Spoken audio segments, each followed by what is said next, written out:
rematch of last year's Division I state championship double overtime thriller takes place in the Final Four tonight right here in Bellville, where six-time defending state champion St. Ignatius puts their unbeaten record on the line against St. Charles in a live and free presentation of boys tournament soccer that you can only find right here on the OH Report. We are simulcasting on NFHS Network. Pre-game coverage from Clear Fork High School on the way next.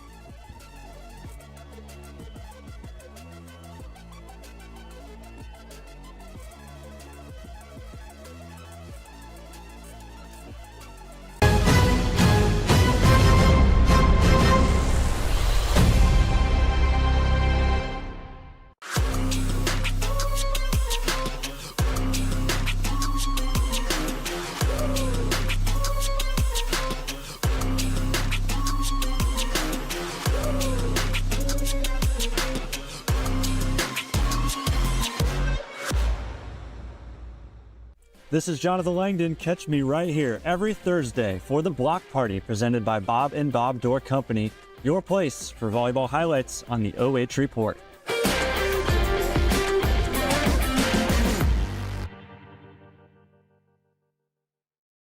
Looking for the best high school sports coverage in Ohio? You found it right here on the OH Report. From the field to the court, we've got it all. OH Report brings you local coverage like nobody else in the area, live and free. Follow OH Report now and never miss a moment of the action. Don't just watch, be a part of the game with OH Report, the future of local sports. Take a look at all the action from Friday Night Football right here in North Central Ohio with great analysis, highlights, coach interviews, and so much more every single Friday night right here on the OH Report.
National powerhouse St. Ignatius tries to get back to Crew Stadium to defend their sixth consecutive crowns against a red-hot St. Charles team. They haven't dropped a match since the second week of September. There's their fans, and here comes the Cardinals making their march out onto the pitch as we welcome you here to Clear Fork High School for an awesome state semifinal showdown. I'm Brian Skowronski. Grady Heichel is joining me here on the mic tonight. This is a special matchup, man. Obviously, they've got a little bit of, I don't know if you would call it bad blood, but some familiarity now within the tournament. Two great programs. They've met in the Final Four a few times, but last year, spectacular finish, double overtime. Nobody has forgotten that one, especially not the Cardinals, and they feel like this is an opportunity to try to get even, if you will. Oh, yeah. I mean, whenever you see St. Ignatius on that schedule, you know you got a game ahead of you, and you got to prep for that game. So I'm sure St. Charles will be very interested in getting the win on this and going back to the Crew Stadium for their state final. And this will be a absolutely thrilling Division I boys soccer game, I'm sure. Yeah, watching both of these teams out on the field for their pre-game warm-up tonight, obviously there's a crazy amount of talent. I think that collectively there's like 8 commits going on playing college ball, several others that will eventually get recruited to go play college soccer. So it's going to be an awesome showcase here tonight. Let's tell you about St. Charles and the co-champions of the Columbus Central Catholic League. They really stumbled out of the gates, and I talked to their coach Chris about this, and their schedule was just absolutely crazy, of course, at the beginning of the season. A lot of really challenging teams out there, so just one win over their first 8 matches. They got a couple of freshmen in there. Felt like it was a good learning experience. Since then, though, since September 9th, they lost to DeSales. They've been undefeated, so you want to talk about having some momentum. That's exactly what they're riding here tonight. And you mentioned before the game, they have the toughest strength of schedule of any team in Ohio, regardless of the division. And whenever you can go 12 games without a loss, you know you got quite the team on your hands. This is a look at Ignatius, the number 1 team in the state of Ohio, 6-time defending champions. They are going to be a tough task, of course, tonight for St. Charles. But we're going to spotlight a kid that can really be a difference maker. A.J. Boiarsky, 3-year starter, and he just has a feel for the frame, according to his coach. He played the full 110 minutes against Ignatius in last year's Division I championship game, and I just feel like this kid's going to come out here. He is going to be motivated tonight, so look for number 4 to try to get involved and be a big difference maker. Grady, just a junior, but this is kind of a younger roster, so he's considered a veteran on this team. Oh, yeah, and when you can play 110 minutes full out, and you know you get an engine for a heart on the field right there, and this young man will be looking for he'll be hungry for this game, especially against such a tough opponent and such a familiar opponent. Yeah, looking forward to seeing what he's able to bring to the equation and a lot of these young pieces. How about a freshman keeper getting the start tonight for St. Charles, but he has been the man for them in between the pipes all year. Eli Valinsky, it's going to be cool to see him and what he's able to do against a loaded Wildcats team. Let's tell you about this squad, undefeated, 12th consecutive state Final Four appearance. We mentioned that they've won it the last 6 years. How about 21 overall state trips for this squad, trying to capture their 15th title along this journey?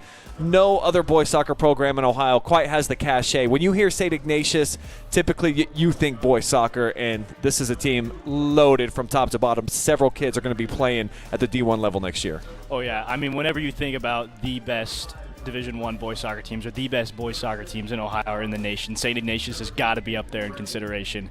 And when you have that many state final appearances, that many state Final Four appearances, and that many state championships, you know this school and this group of players has got the talent to do what it takes. Yeah, and it really stood out. As soon as they got off the bus and they came out here, this is a team that they've got a lot of juice when they enter the arena, and just kind of love the spectacle that is their warm-up here tonight. Plenty of kids have some fantastic foot skills, and really looking forward to seeing what they all bring to the equation. But we are going to spotlight Domenic Ruggerio. Delivered the game-winning assist to beat St. Charles in the championship game last year, and he was a flat-out star in the regional semifinals. A hat trick plus an assist, just a very dangerous weapon, and he fits in and around a couple of other kids that are going to Ohio State next year. So you can't really just key on this guy, and that makes it a challenge for any back line. Oh, yeah, when you got a guy contributing at least 3 goal contributions per game, he's averaging 1.6 goals per match and just under an assist per match. He's been fantastic all season. So looking forward to seeing him, and we're just a couple minutes away from action. But first, we honor America with the playing of our national anthem.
And with that, the stage is set. State Final Four soccer, nothing quite like it.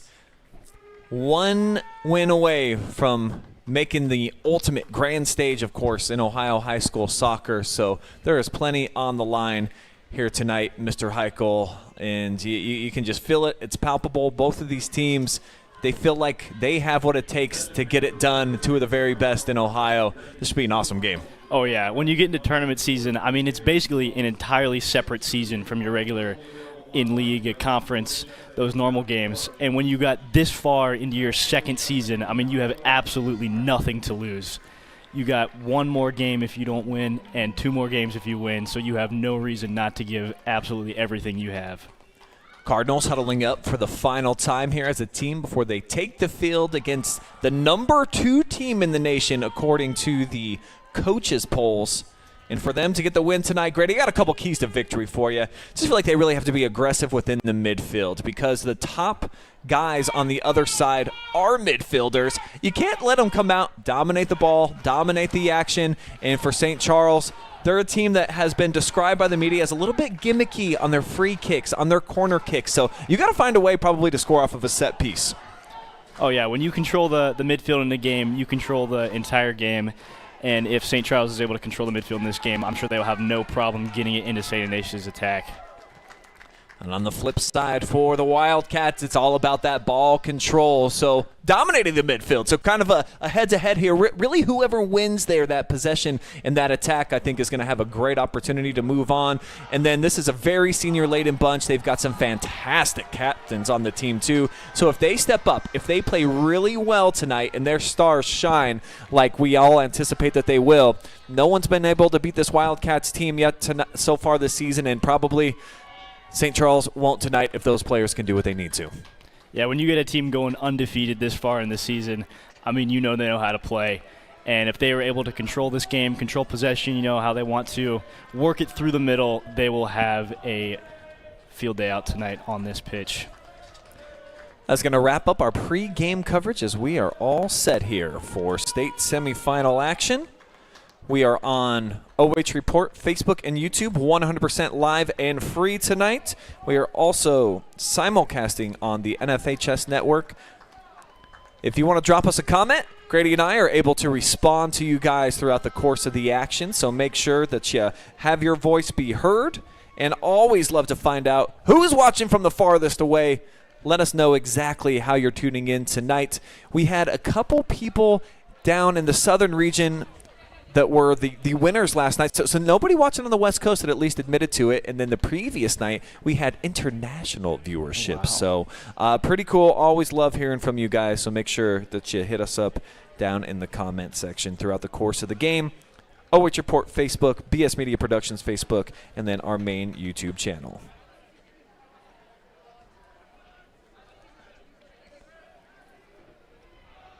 Referees kind of taking their time getting out onto the pitch. That's the holdup right now. Just kind of building the anticipation for this game. You can feel it in the audience already. I mean, the kickoff hasn't even started, and both these fan sections are electric. Yeah, quite a few pre-sale tickets for the Wildcats fans here this evening. They're starting to fill in over on the opposite side, and for St. Charles, it's about equally as far of a distance of travel. Not quite the same. I think it's about 1 hour for them to drive, about an hour 20 to get from the Cleveland area down here. And there is our first touch of the match. It's going to be Ignatius. The hard drive through the middle. Just seeing if they could find something on the other end there with Sammy Trevisano.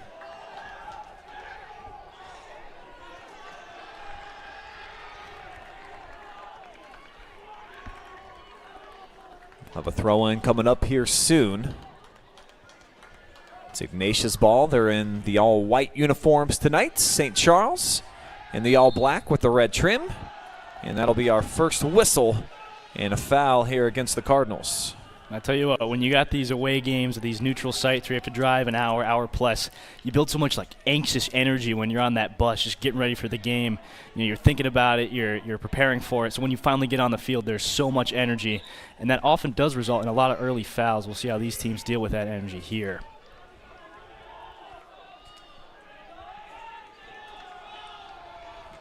Already a minute off the clock. It seems like pretty much nothing's happened so far.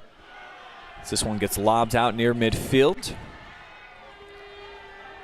Neither team have really been able to gain possession, and here we go. Sammy down in the corner, gets pressured. Ignatius right now with 7 players up on the attack. Already this game is proving to be very physical there, as we saw some battles in the upper third of St. Ignatius' attack. And a great tackle by Captain Declan Waters on that one. Each of these teams, they like to possess if they can within the midfield, so it's kind of strength versus strength, and we'll see how this ends up playing out here throughout the course of the match. But you can certainly tell, you talked about just that vibe and that energy that you get right at the beginning of the game. Long travel, big game. St. Charles, actually, they beat me here tonight. I'm told they arrived here at the Cole Corral at about 4:30. Oh, my. That's pretty unprecedented for any sporting event during the tournament to get here 2.5 hours before the start. It means you had a lot of time to prepare, and I'm sure St. Charles has watched film on St. Ignatius, and they are prepared with some tactics to go against that team. Having 2.5 hours to discuss them as well, you'd expect them to be able to execute that. Did play earlier in the year during that rough stretch at the beginning of the season. For St. Charles, that is. Wildcats won that game 4-0. So there's a tackle, and a late whistle comes in, and we're going to get a foul here. This is going to go against Ignatius. Russell Nink picks it up. Didn't look like a ton of contact there. Probably pretty well sold there by the Cardinal. A little bit of afters there as well, grabbing the leg as the foul perpetrator was trying to walk away.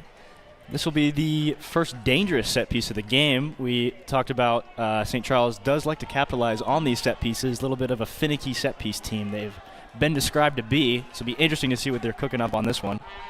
Going to put 2 players on the ball. Grant Brokaw right now. He's got Ryan Sullivan hanging out right next to him. When you've got a team so talented, you have time to work on these set pieces. Very interesting how the Wildcats, obviously they got the 4-man wall, but everybody standing outside the 18, and you see the Cardinals quite the opposite. Everyone about 2 yards away there from the keeper. So as it stands, all those players are currently in an offside position. Correct. So there's going to have to be some crazy runs made on this kick as you see him coming back. Headed off of the wall, but misplayed. But the keeper goes down to clean it up.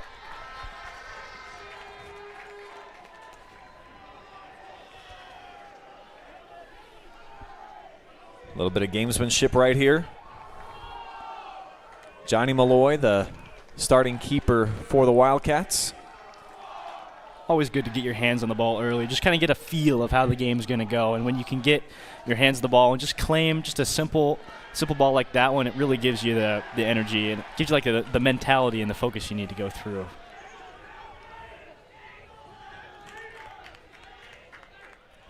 Ignatius working it around the park, just surveying, trying to force St. Charles to come meet them at the point of attack.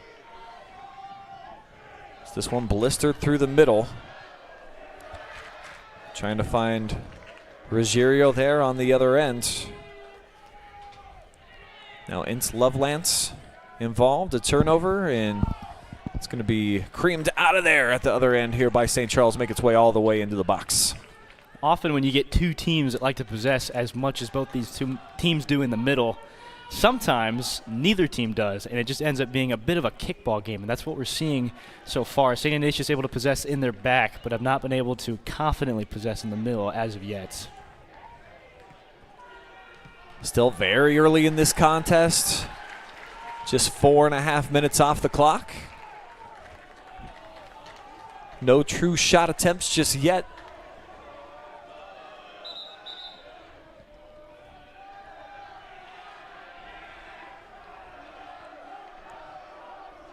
Each of these teams is trying to get an upper hand. You see asking for 4 or 5 extra yards just on a throw in there here for the Wildcats.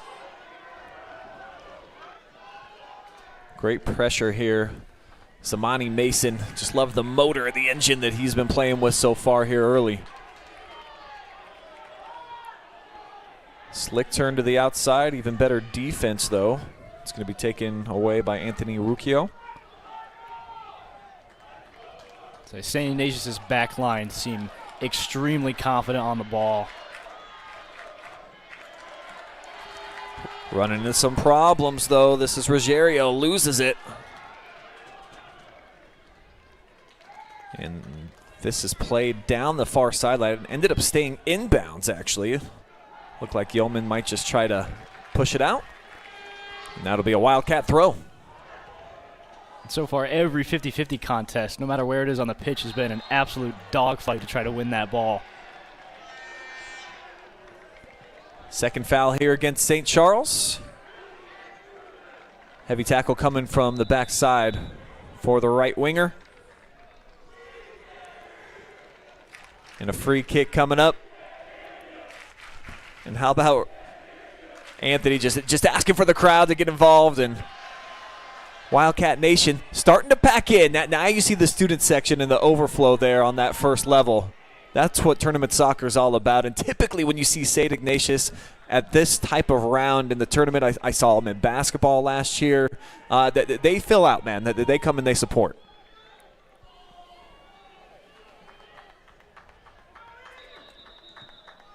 Whistle's going to blow this play dead. And it feels like the restarts so far here taking a little bit longer than they normally do in a standard game. It's just a little bit of icing the kicker as we see in football. I mean, these slow restarts just get you really thinking about what you're going to do next. Eventually be taken here by Declan Walters all the way into the box. Be punched out of there, at least here momentarily, by Mason. Flip back on the outskirts of the 18. Just flip towards net, Ruggerio. But a great play by the freshman, the keeper, Walensky. You can tell he's got pretty good command out there. I mean, the kid's got some swag for a 9th grader. Oh, definitely. As you see there, 70-yard punt off the 18 on a counterattack. Here we see Cardinals.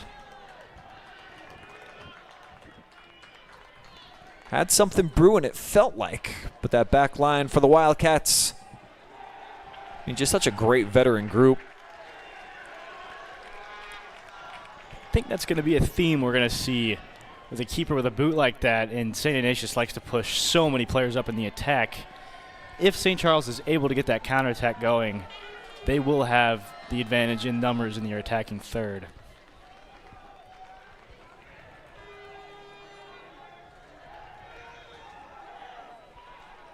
Talks about just how well they handle it here on the back line for the Wildcats. Exercising some nice patience, and they like driving it. Just trying to find one of their stud forwards up top. Get a whistle here and a foul. Show it to you again. Just flicked in space, or actually just careened off of the referee. So no infraction. It's a good flick by Lovelance. Unfortunately, the official is in the wrong place at the wrong time. It's a good win back by St. Charles there. Trevisano with a turnover. Now a heavy turn in the middle. St. Charles is having a rough go in the middle of the pitch right now. Been pressuring well. Just haven't been able to connect very many passes. Meanwhile, the Cats at the controls. Done a nice job, at least in this portion of the pitch, Grady, but as things get closer towards the net, this is where it kind of tightens up. But this is a nice ball delivered. Ruggerio with an excellent move. Left foot, back post. Pretty good looking shot. Nice build up. But it goes just wide. Great hesitation by the Cardinals center back there, number 8. sometimes when you're in those high-pressure situations, you just want to stick a foot out there, and that could have gone into the wrong net had he tried to put a foot in there. Last touch, of course, though, by St. Charles. So Trevisano drives this in low, near side, flipped up. And again, they keep it on the carpet, drive it in low, and St. Charles with a nice clearance. We approach the first 10 minutes action over at this point, and this is where you kind of feel how the game is going to go. You know, you get those nervous first touches out of the way, you get those bursts of adrenaline out of the way, and you kind of settle into how the game is really going to feel for the next 70 minutes here. And St. Ignatius, their play style seems to be they can possess it all they want around the back. As soon as they get around that 50-yard mark, they can lob one up to their attackers who are able to get a touch on it and try to take it past their defender, turning on the back instead of laying it back to the midfield.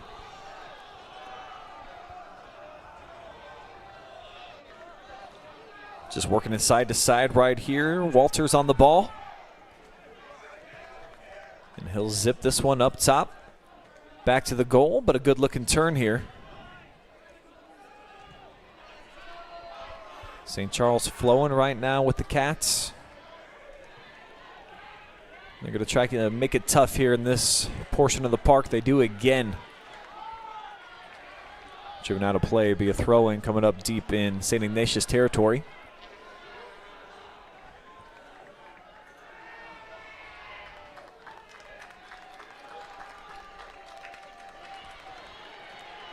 Great touch there. Take it down for a foul. A great touch from, I believe that was Ruggerio. And St. Charles there just trying to stop the counterattack with a bit of a tactical foul there. Yeah, that's an excellent flick. Sammy right to himself. And the future Buckeye gets taken down. Set up a free kick opportunity here from the football 24. And they'll play it short here. Trevisano on the ball. Little shake and bake. Now flips this one inside of the 6, but the catch is made. Well done that time by Walensky. Take one more quick look. It's a great hold there under pressure. Those lob crosses from the front can be kind of hard to read. You don't know if they're shooting or crossing. And another booming punt. I mean, look at this one from keeper to keeper. That's well done there by St. Ignatius center back just to flick it back to their keeper.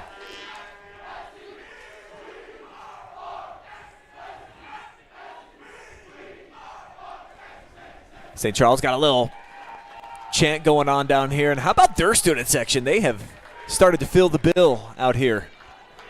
There are about 10 rows solid here on the near side in the home bleachers.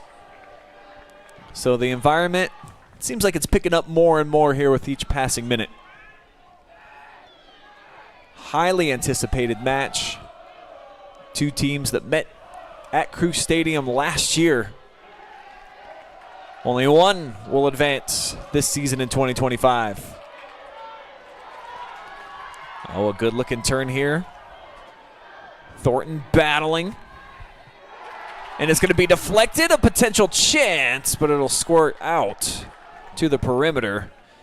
And just shot down the line, or we'll get another St. Charles foul.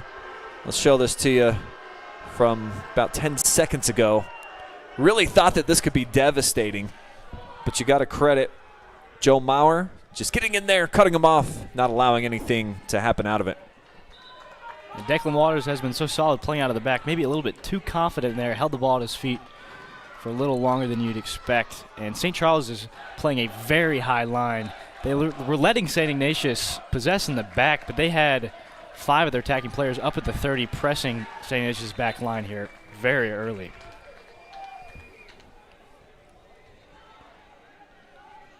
St. Ignatius bench on looking here for St. Charles throw-in. 14 minutes here into the action. Do want to say what's up to our viewing audience out there on YouTube. Levi Leach says this is certainly going to be a game to remember. Justin Krall, shout out to Grady watching from Mount Union University tonight.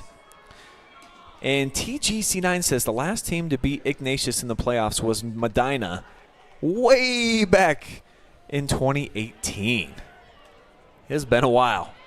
Recently was watching that game. St. Ignatius had a shocking mistake from their back line. Pass back to the keeper, and their keeper let it go under his foot and into the goal for an own goal. The Medina was able to stick another one past to make it 2-0. But that has been the last time St. Ignatius has been beat in a playoff game in 7 years. So I think we can forgive the St. Ignatius backline for that one. I think enough time has passed, Oh, yeah. yeah. Not that they've forgotten about it. Obviously, you just brought it back up, Grady. But it's just a tremendous run for them right now. The longest, of course, in the state of Ohio. Most Final Four appearances, but St. Charles pushing down, left-footed shot, but it looked like it actually deflected off of their own player, as this is misplayed out of bounds, and we'll get a throw-in for St. Charles coming up. And I think this does hit off a fellow Cardinal there, yeah. Tough break. Great pressing from St. Charles. I mean, just putting the pressure on this very confident back line. They've been able to win quite a few balls already off this back line. It's where most of their attacking opportunities have come from so far. So they've got a player with a big throw-in. He'll toss it right into the mixer bowl, punched out of there, but St. Charles going to get to it first. Corner kick coming up. Well done on the pressure, the execution there. Max Schimmer forcing a decision to be made. And Mohar allows it to go over the line. And we'll get our first look at a corner kick tonight for the Cardinals. And they pack everybody inside the 6, Grady. Oh, yeah, we don't see another player pass the 6 until the halfway line. So again, into the fold, punched out. Another great job by Johnny. St. Ignatius will clear, at least for now. This is where the Wildcats, I read, this is where they're at their best, though. Counter strikes. They've got such good fundamental playmakers. Not going to work out this time, though. So it'll be scooped up. Valinsky. And we'll see if he ends up with another powerful drop kick. But you see St. Charles, they're playing for it now. They're a full 65 yards away in anticipation. Maybe a misstrike this time, but it still takes a couple of hops. Got out of bounds, though, in front of the Cardinal bench. Get a substitution coming up. Far side here for the Wildcats. Check in on all of you out there watching live and free on Facebook. Tom Krall says he would have liked to have seen this game played at Arlen Field tonight. And Chris Deal just says he is watching. Don't think the Tigers like hosting outside of football. Obviously, playoff football at Arlen Field, big-time venue. They've done some soccer matches, though, here recently, but a new administration, new athletic director, and Jess Brokaw, the AD here at Clear Fork. It's always an open-door policy. She's willing to take on any comers, as this is his amazing flick left foot. Deflected out of bounds, but it's out to the flag again. We're going to have a corner kick opportunity for St. Charles.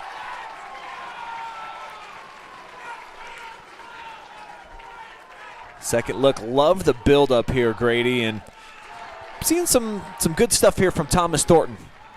I mean, that was an amazing flick there. Just a little nod of the head to give St. Charles a through-on goal opportunity. Nearly led to a 1v1. This one lobbed a lot of trajectory. And then a little head-to-head, some gamesmanship. That was Max Schimmer. Just right under Johnny Malloy. Malloy being put under a ton of pressure on these corner kicks. They got about 3 or 4 guys on him every time. You see St. Ignatius leading this counterattack with authority. This is Trevisano, and he'll misstrike this one big time. It's not like him. He had plenty of space, didn't have to rush it. And the St. Charles fan base just saying air ball on that one. When you start getting the student sections going back and forth like this, it just adds such an extra dimension to the game. It's a ton of fun out here right now.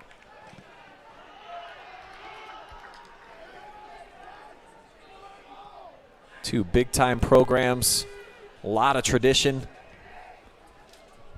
Third straight state appearance for St. Charles as well. So we've talked a lot about St. Ignatius and the run they've been on, which is unparalleled to anybody in the history of the state for boys soccer. This also the 11th state appearance for the Cardinals. Yeah, Cardinals ranked 6th in Division I on Max Preps in the state of Ohio. Definitely not a team to be slept on when you've got that many state final appearances. You cannot be underestimated, even by a team as good as St. Ignatius. Marr with the shot, but this one air-milled over top. Pretty good strike on the ball. 3 shot attempts so far for the Wildcats. They've only put 1 on frame up to this point. In St. Charles, even though they've had a couple of good looks, just have 1 shot offering so far. St. Ignatius charging down. Striker got a piece of that off the goalkeeper. There it is, just launched up a mile high. So the Cardinals with the throw-in, try to tailor it down the line. I think we might be waiting on that ball to come down until tomorrow.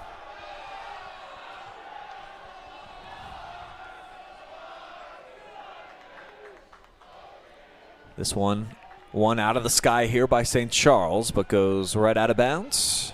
About 15 yards further down the pitch. Lobbed into space, nobody available on the other end. And this is where it's been really difficult for the Wildcats. The connectivity. They've been offline a bit once they get cross about the football 30. Malloy well out of the box there. He's a really aggressive keeper. I'm watching him in pregame.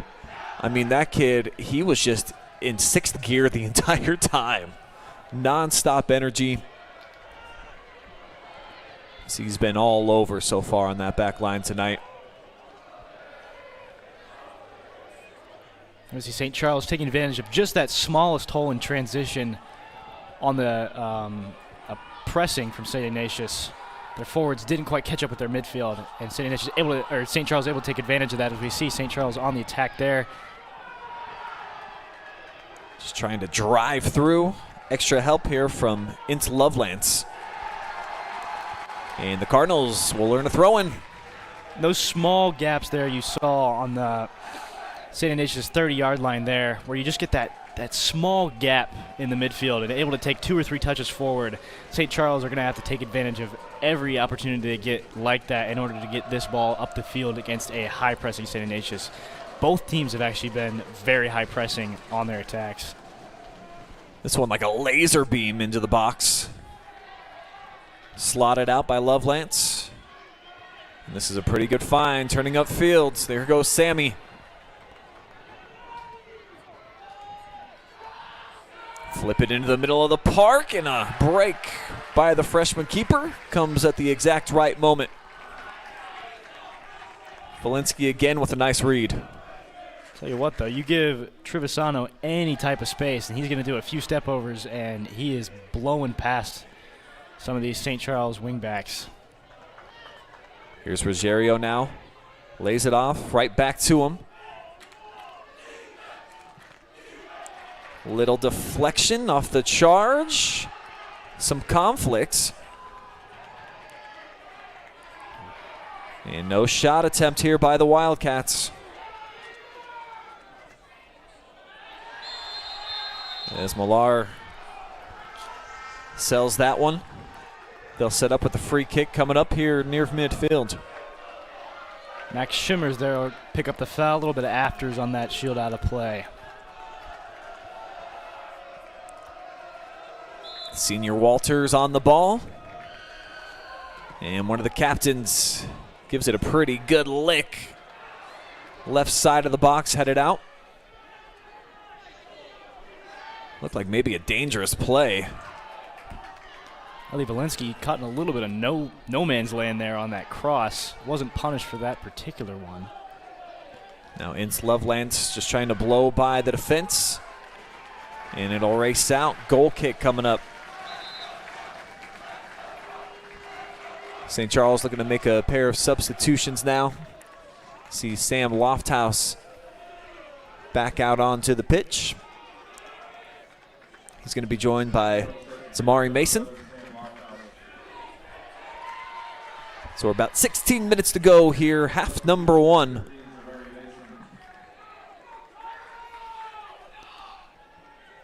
Right around 200 of y'all watching together live and free right now on our Facebook and main YouTube channel. Also, for all of our fans enjoying this one on the NFHS network, love having you on board here for tonight's action. New substitute, Zamari Mason, is another one of St. Charles freshmen that they have playing on the big varsity field tonight for Division I. And anytime you got a team with some freshmen in the state Final Four, especially in this high of a division, you know you got some caliber coming up for the next years. Talking to the coaching staff, too, playing some of these young players in the early portion of the season, and especially against the most challenging schedule in the state of Ohio this year that St. Charles was able to go up against. He just said it's really just an opening act for the playoffs. This is what they value, and the second season, the all-important season to them. This is a nice job centering it, bringing it down for Shimmer.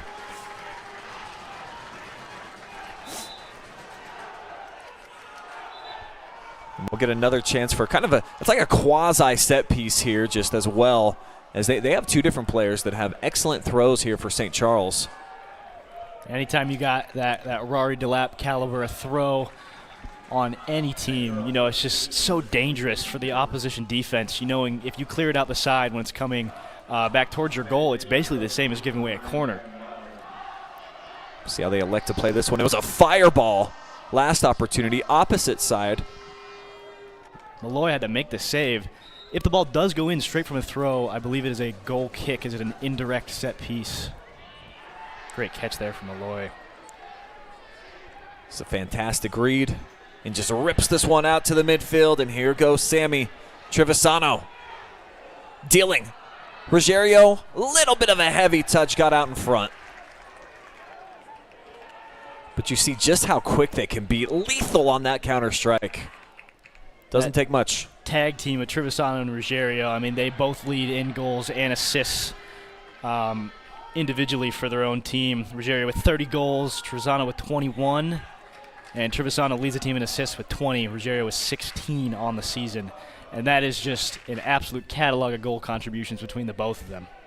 And I got to imagine that a lot of those assists to one another. You can tell that they've got kind of that like ESP locked in out there. They know where the other is going to be on the field.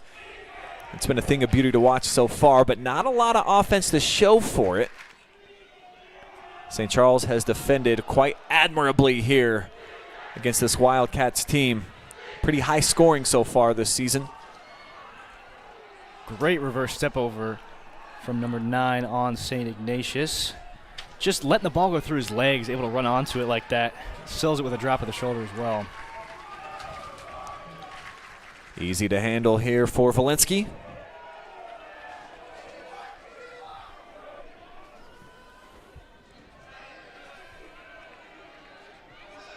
Now Eli just lays it off here. Under 13 minutes. Half number 1. Slick move here on the near side. Love seeing that. The oohs and ahs that Shimmer's bringing, and he is shining down right now. Goes middle, another nice step over. They'll get it back to him, see if he's able to cross this one up. Shimmer sizing up the defender, keeps it on the floor. And the one-timer touch looked like it was intended to be a cross. As we'll get another foul here against the Cardinals, and their fans don't like it. I think it's the right call here, Grady. And a quick play for the first time this game by Ignatius, getting ready to go on the counter there. I do believe that was the right call, Brian.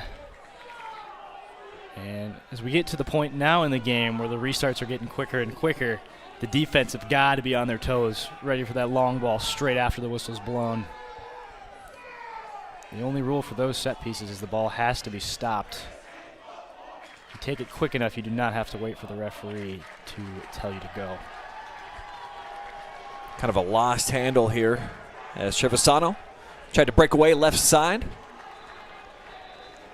St. Charles taking their time, starting to shift their roster up into the attacking element of the field here. 3 back, and you almost have to. 3 forwards played for St. Ignatius right now. 3 really talented goal scorers. We'll get a sub here. Thomas Thornton played some big minutes, got a quick breather. The senior back into the mix here for the Cardinals.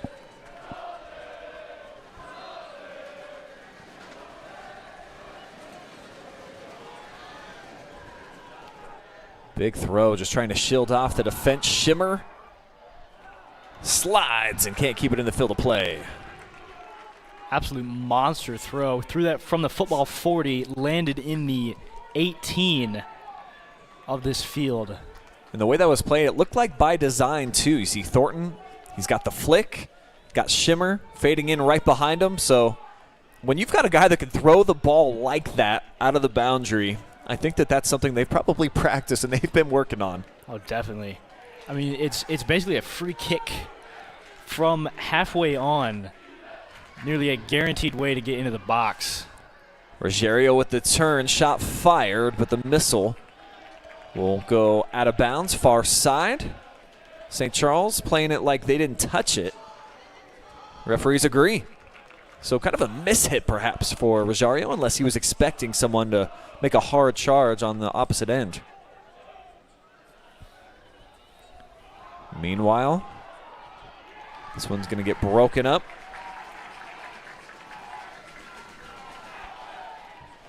We'll have another St. Charles throw. Yeah, and Lofthouse just needs to leave that one right where it is. Get a chance, like you said, for this. Basically like a free kick out here. Both throws from this area have tested Johnny Malloy in the box. He's been able to deal with him so far, but anytime you got, just cross after cross pelting you, got to be careful.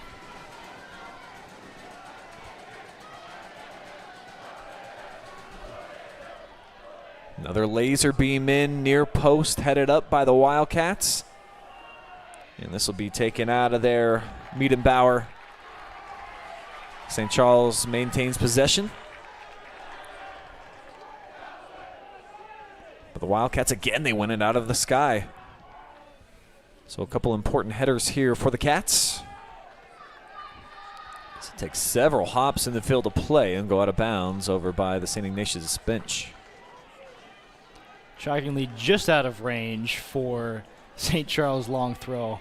First throw in a minute we have not seen that's reached the box. St. Ignatius defense been put on the little bit of a back pedal here. Been forced into their own 18 for around the last 5-10 minutes. Not able to get into their own attacking third. Just going to be the second foul against Ignatius here in this opening half, so a chance for a set piece. St. Charles, these are a lot of fun every time they get these opportunities. See what type of design they go with right here. They've got a couple of men playing relatively short. 3, now 4 in that offside position. Now they make their break. This is a pretty good drive, but Johnny reads it out of the sky.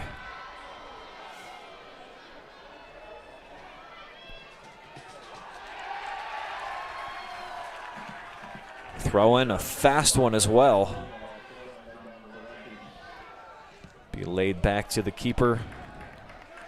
And Walensky pokes this one out of play. St. Charles not afraid to play back to their freshman keeper's feet. Walensky has been able to deal with them, just clearing him out as far as he can. He's tested again there. Great catch from Walensky. Yeah, that was a dangerous ball into the box. Shielded a bit. Third save that we've seen so far tonight from Walensky. Walensky's punt technique, he's using the half volley punt technique. You let the ball bounce right before you hit it so it gets that backspin on it, and you're really able to drive it, keep it relatively low, and just drive it to St. Ignatius about 70 or 80 yards down the field, testing their back line on every single one of those. It's a hard technique to master. If you catch it wrong, the ball can just go about knee level. To master it as a freshman is quite the accomplishment. Yeah, very bright future for that young man. So Eduardo Perez checks back into the mix here for Chris Vanel, head coach for St. Charles. Karate kick clearance there from Declan Waters we just saw.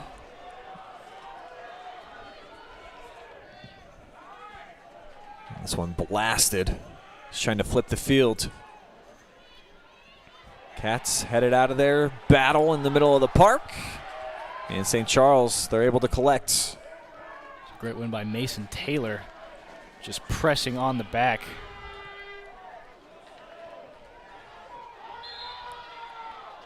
Late whistle comes in. And I think it's going to be on this little shove in the back right there. So it's going to go against Marr. And we'll set up St. Charles with another set piece.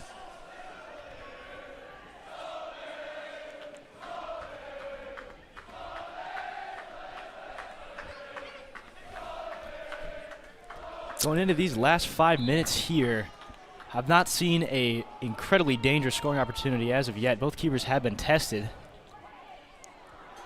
This one headed down, and St. Charles, they've been known this season and definitely on the tournament run for those second chance opportunities. A lot of deflection spills from the keepers, and they just have people in the right place, and you see the way that they fill the box on all of these corner kicks, the throw-ins, so that's probably going to be their best weapon here tonight. Just haven't had a bounce go their way for any type of second opportunity just yet. Malloy and the rest of his back line are going to have to be very careful not to let any spills or cleanups happen in their box, as St. Ignatius is just absolutely, or St. Charles, excuse me, is absolutely ready to pounce on any of those. Make a career out of finishing rebounds, especially in these high school level.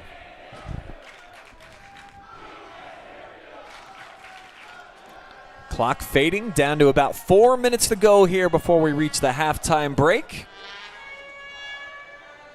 As Grady just detailed, we haven't seen really a clean look on net. St. Ignatius trying to change that right now. Got four littered right outside the box. This drive deflected. That was Inth Lovelands. St. Charles able to clear yet again.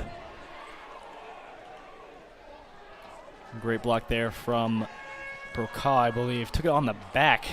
Can't feel good, especially in this colder weather.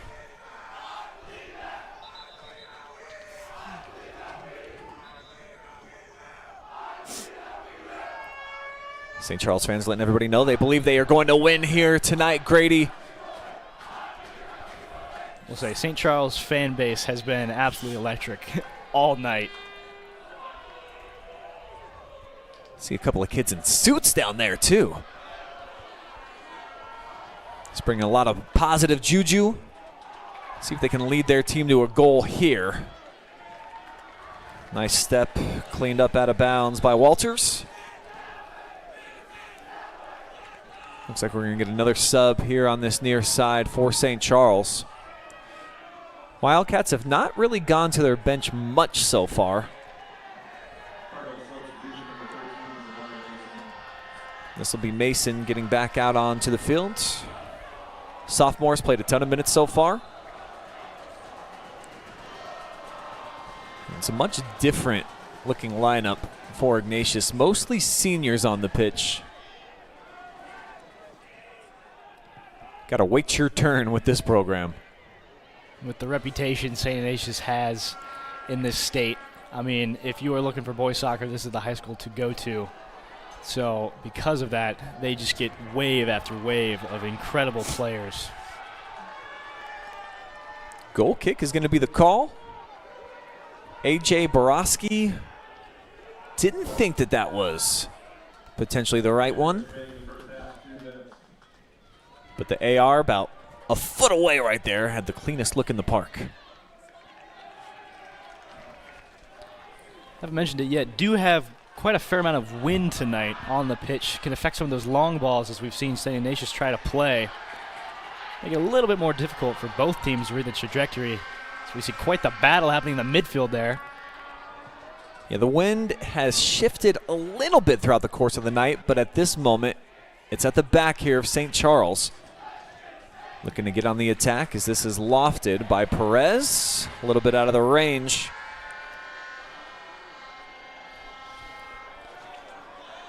Could be a factor, too, to watch out for in the second half. With St. Ignatius with the win at their back. The long balls they've been playing from midfield to their strikers could be a lot more dangerous. Hard contacts off the collision. Wildcats played it quick last time. Looks like they're going to try to get something going in terms of just flipping the field. Just 2 men back. A lot of options out there. This one caught up a little bit in the wind. Comes down at the feet. Oh, nice move here by Lovelance. Kind of lost his footing down in the corner. Every player St. Ignatius has to beat 3 more St. Charles defenders up here out of nowhere, just giving him absolutely zero space. Lovelance fighting for the ball.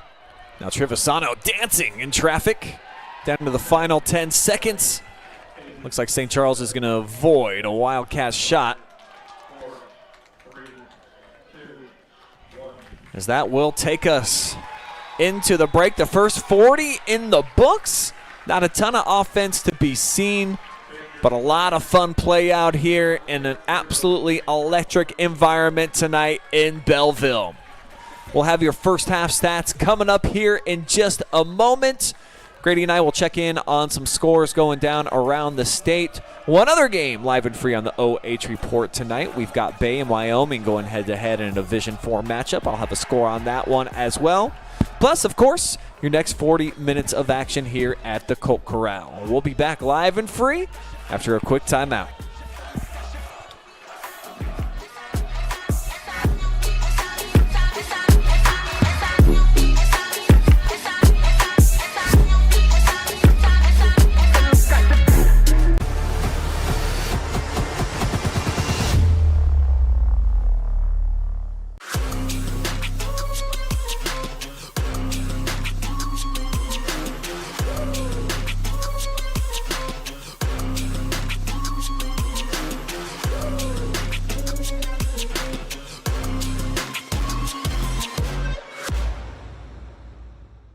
This is Jonathan Langdon. Catch me right here every Thursday for the Block Party presented by Bob and Bob Door Company, your place for volleyball highlights on the OH Report.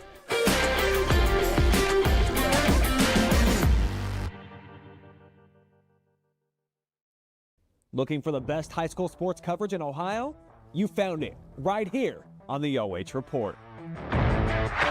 From the field to the court, we've got it all. OH Report brings you local coverage like nobody else in the area, live and free. Follow OH Report now and never miss a moment of the action. Don't just watch, be a part of the game with OH Report, the future of local sports.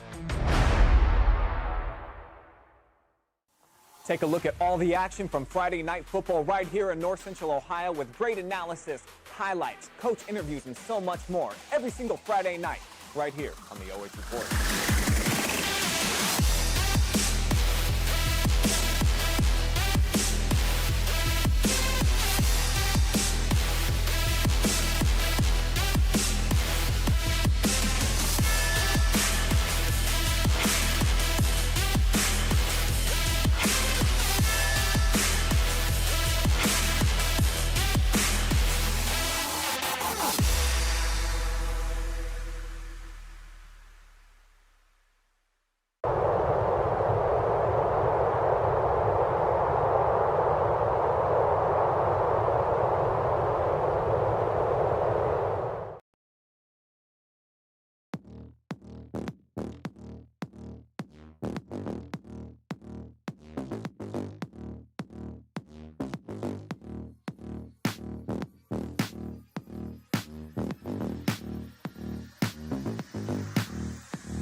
It's halftime here at the Colt Corral. St. Charles fans enjoying it so far. 0-0, no score in this battle between the number 6 Cardinals and state number 1 St. Ignatius.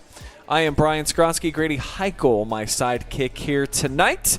And at the other end of the state, we see Dublin Drome right now. They're leading St. Xavier in the other Division I state semifinal. That's 1-0 at the half. Drome scored in that one, I believe, right before the break, like seconds before the half, to take the lead. And those are always big anytime you can get one of those late time opportunities, cash it in. It just feels like a lot of momentum and, of course, great vibes at the break. Oh, definitely. You score right before the half, on one side of the equation, and you got a very happy halftime coach. On the other side, you got a lot to work on, especially coming out. You're going to have a little bit more energy if you score right before the break, coming out in the second half. And I think the most dangerous moments to score are right before the break and right after the break, because it just kind of sets the tone as you go ahead. And our other state semifinal that we are broadcasting tonight in Division 4, the Bay Rockets, who are a 1-goal better last night than Granville. In overtime, the ladies won. They lead Wyoming, the number 1 team in the state in Division 4 right now. 1-0 at the break in that game as well. And I see a commenter says the wind is absolutely brutal there. And I was texted and told that we were going to get some inclement weather coming in here tonight right around 8 o'clock. So we're about reaching the witching hour where we're expecting some big gusts of winds. Not as bad as Columbus, but it's definitely going to change the way that we're looking at this game in the second half. Oh, yeah. I'm even just driving here. I was getting buffeted by the wind in my car. I can only imagine how that must feel on the ball, especially when you're playing these big 60, 70-yard long balls. That ball is going to move significantly. Take a look at your first half stats, and there's just not been a ton of offense. St. Charles has had a lot of great looks on net, the throw-ins. They've had a couple of set pieces, but you have to tip your cap to the back line and the veterans of the Wildcats. They've only allowed 1 shot by my count. These, of course, are unofficial. And then on the flip side, they've delivered 5. They've really only had like 1 really good look that I thought so far. So I think each defensive unit has done their job against the other attack right now, and that's why we're sitting scoreless. And as a keeper yourself, Grady, I know that you have to love what we've seen from both of the goalies tonight. Oh, yeah, Johnny Malloy has been tested countless times on those throw-ins, and both keepers on the crosses have done a fantastic job of just coming out and claiming that ball. Not a single drop ball yet in this game from either of the keepers. And as we said before, a freshman in Eli Valinsky has been fantastic. Yes, sir. Punting it 80 yards down the field with a half-volley punt style and just playing with his feet, too. He's been able to clear the ball out, make some good passes, and really build up St. Charles from the back.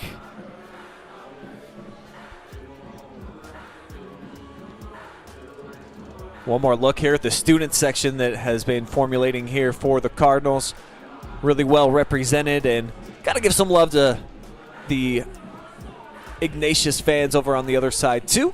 It's been a really good environment so far here tonight. And we've got some big-time action coming up tomorrow on the OH Report.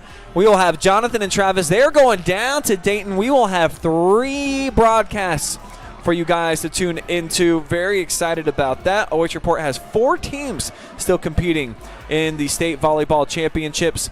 At noon tomorrow, you can listen to a live audio cast for Buckeye Valley against Marlington. The Barons have never been this far in the tournament. They are very excited.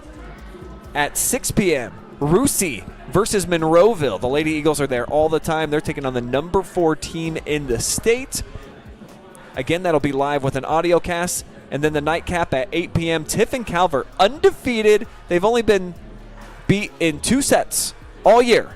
They have been absolutely smoking the competition. They were beat in the state championship game last year by New Bremen as the number 1 team, undefeated. We'll see if they can get back there and if the Senecas can pull it off. So for all those games, live audio cast and then video broadcast will be there to follow directly after.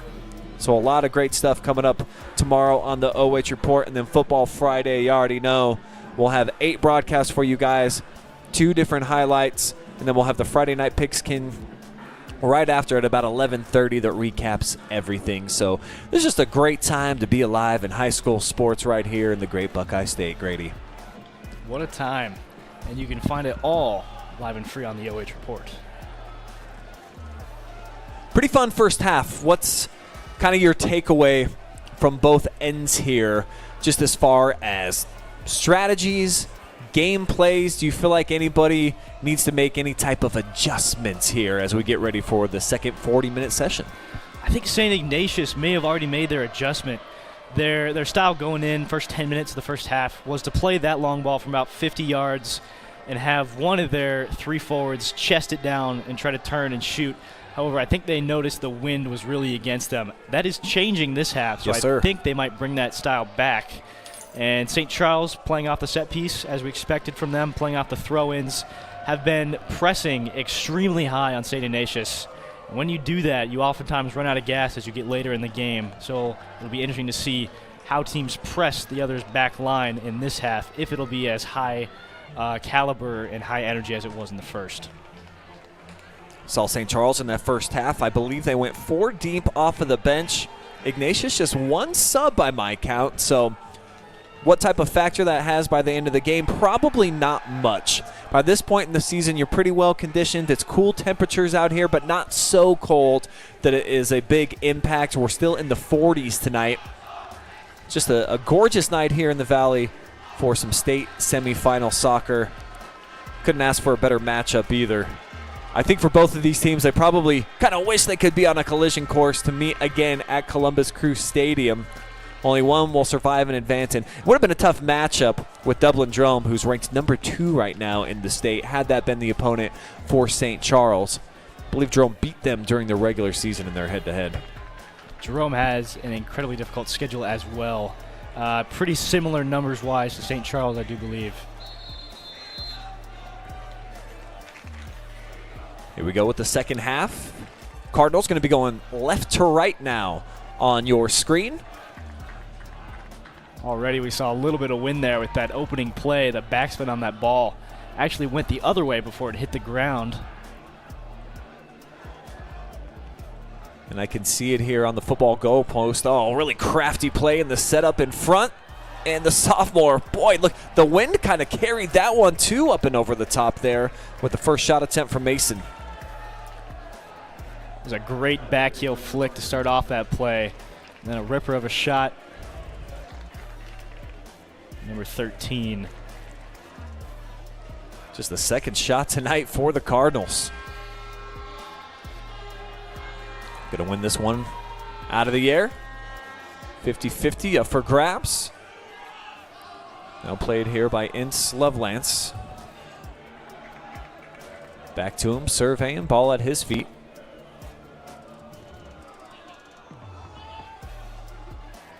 Good tackle, far side, out of bounds. Well, Hard tried for a little bit of a body feint there. St. Charles able to read that, push it out of bounds.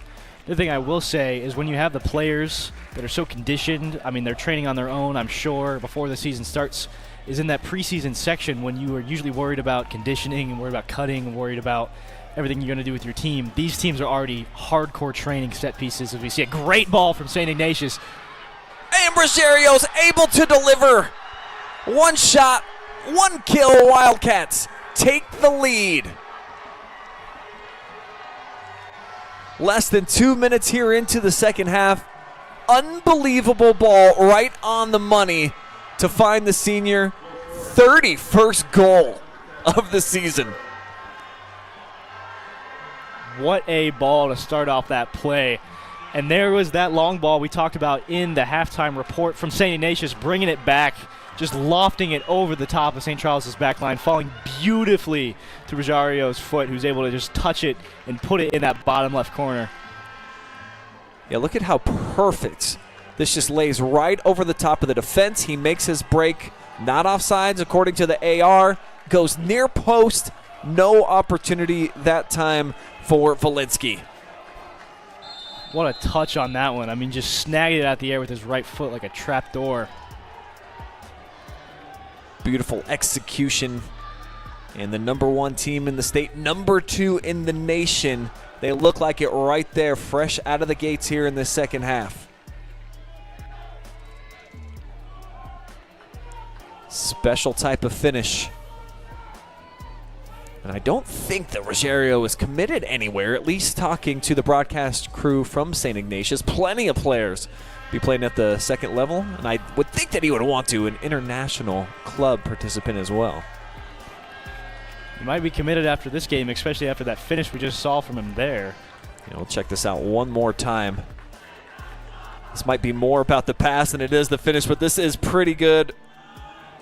Boom, gets the right foot on it. So actually not that easy with the pressure tracking down 2 guys right on his back.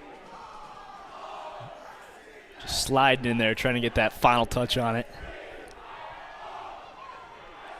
We'll see if that ends up fueling a little bit of momentum right now. St. Charles was able to barrel their way down into the attacking third, but the cross and the wind, I think, having some effect. So this is kept in bounds. Slap back to Johnny.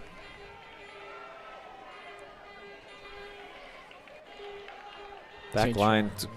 Go ahead. Already bringing up that backline press, I think you were going to talk about as well. Just the smoothness at which they craft it from side to side. Eyes always up. Even though typically you think of defenders, and they're kind of the big guys back there trying to defend. Obviously some fantastic foot skills for these back 3 or 4 right now for the Wildcats.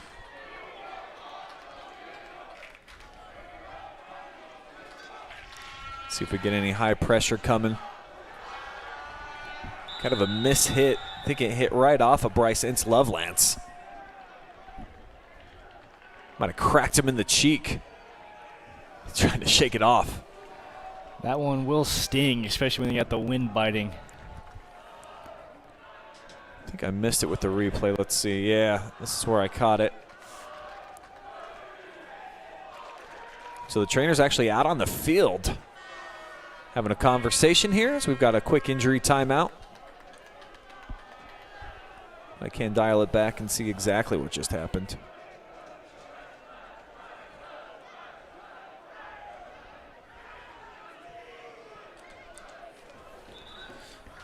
Here we go. I'll try to slow it down. I'm pretty sure it hit him in the head. Yeah, Ooh. It's right off the temple. Direct shot off a booming ball from the back line, too. That cannot feel good. Just checking him for a concussion.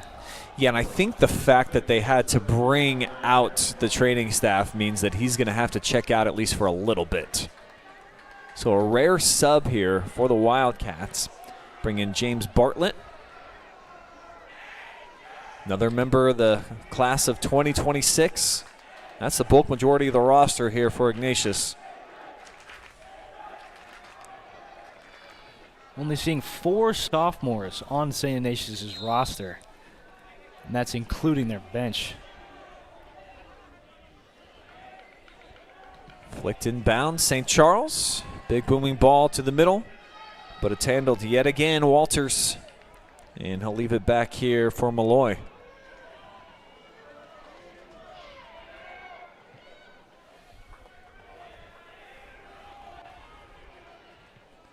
Walters again, the captain, rock solid.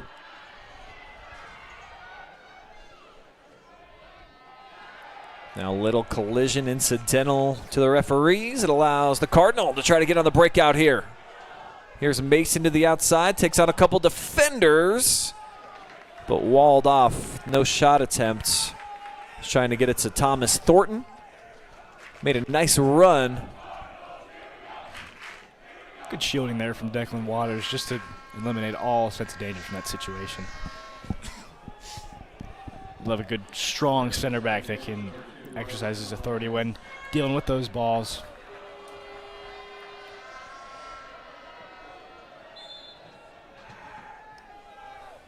Just over 5 minutes here into this second half. These two teams needed a full 110 minutes when they met in the playoffs last year. How about this play to get around the defender? Low line drive in, but it's intercepted by Brokaw. Nicely done by Grant.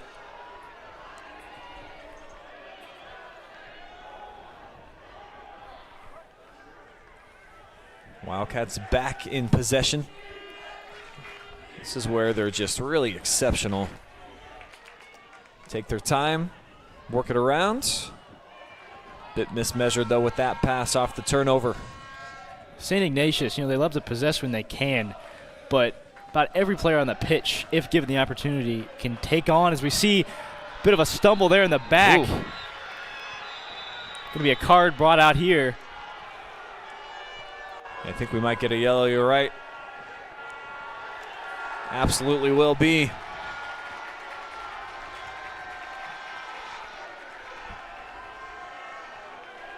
So Trevisano going to get a chance to really change the makeup of this game. Check it out one more time.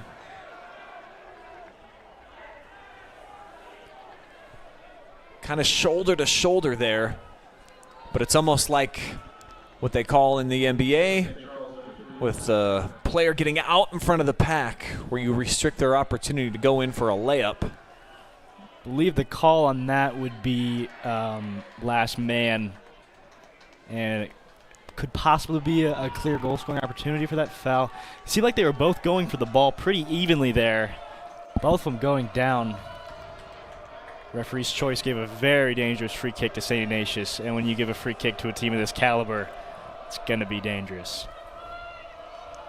They're going to put the future Buckeye on the ball, Trevisano. Miedenbauer flanked out here to the left. And he'll take dead aim into traffic. Deflected back out, and St. Charles levels it the other way. See how far Malloy's playing way out of the net. Malloy caught in a little bit of no man's land there. Came out around the 25-yard line on the football field. Hesitated a bit to get to that ball, eventually clearing it out. I think he mishit it slightly on the clearance. Cross block there on the attack from St. Ignatius. It's a good tackle. Yeah, clean slide into the mix, but now comes Mason, a little bit of grass in front of him. He'll set it up here near side, and AJ, not a great lead. The Cardinals did not have the advantage in numbers there. So, Ignatius player sent flying. Yeah, it was right there at the beginning of that replay. It was Trevisano again. The Cardinals have been seeming to get just a little bit impatient on their attacks. They were charging that one, I believe it was 3-6 outnumbered there.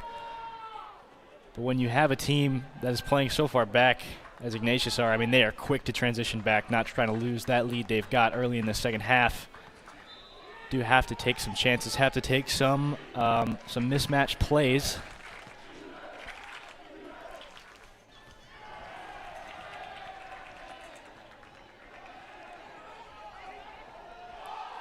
That was a good couple of touches there for St. Charles.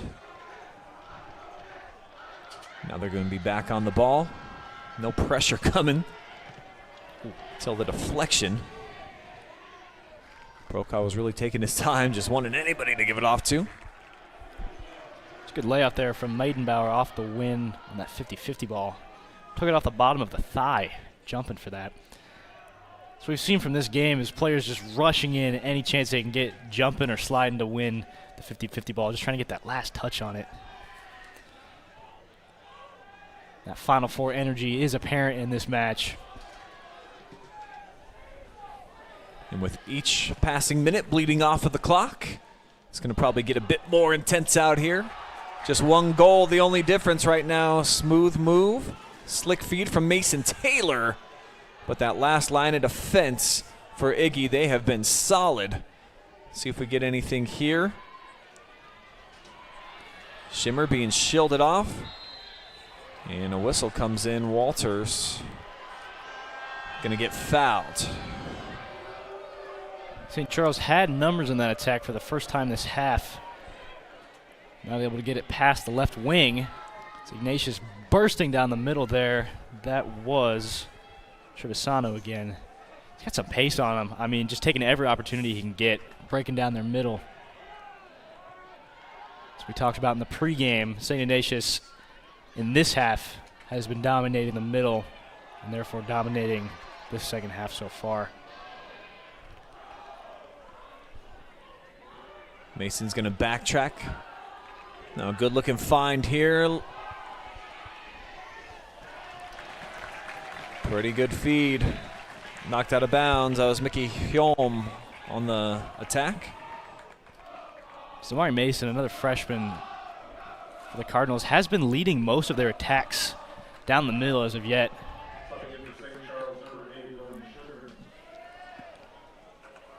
And this is where St. Charles could be extremely dangerous. Going to go into their bench here. A couple of subs. Owen Sugar back out onto the pitch. We'll see Tyler Bushong as well. St. Ignatius not taking any chances. They got 9 people in the box on this one. Only Trevisano is up. It's going to be headed up, but you see the Cardinals playing with a couple men back, waiting for that exact moment right there. Hjolm, though, can't connect. And here comes the counter strike formulating for the Cats. Excellent turn here by Ruggerio. And they'll get the deflection out of bounds. Corner kick on the way. Now you talked about just how dangerous St. Ignatius can be on those counterattacks. Let's watch this again, Grady. Going with a goal kick. I'm not sure how. Seems like a strange call from our perspective. Obviously, the referee's got a much closer view. May have seen it touch back off of an Ignatius player. However, from our angle, definitely looked like a corner.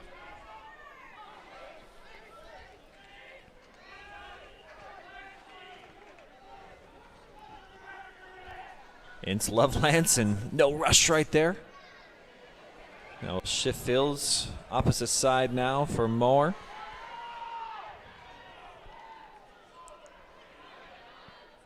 Tried to hit with the Houdini act out there. Now you see me, now you don't. Meanwhile, Trevisano. A few players down in the box. There's a shout for penalty from Ignatius. Nothing there. That was a great pullback from Trevisano there. Just a little bit of a rollback and then a touch forward to beat his man. And it was Ruggerio. End up hitting the deck and looked like two guys just getting their feet tangled up right there around the 6. So no whistle. As we play on, 11 minutes burned down here in half number 2. Cardinals have produced just 2 shots so far. They'll get a chance to try to funnel some bodies forward on the foul call. And it came right there. Tyler Yeoman just bowling over the St. Charles player trying to get to that ball.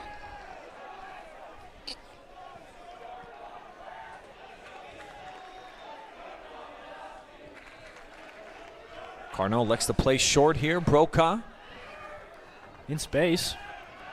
And makes his run, flipped into the box, misplayed, but hops up into the hands of Malloy. It's a great ball in, very dangerous, right in that corridor of uncertainty. Just in that little gap where the Cardinals may be able to get ahead on it before Malloy can grasp it in his palms. Able to recover it there on the second bounce. Sure-handed stuff there from the junior keeper. Take one last look. Yeah, pretty good ball, like you said, and that's a really aggressive charge. Looking for a header on the opposite end. Then hopped up right into the palms of Johnny.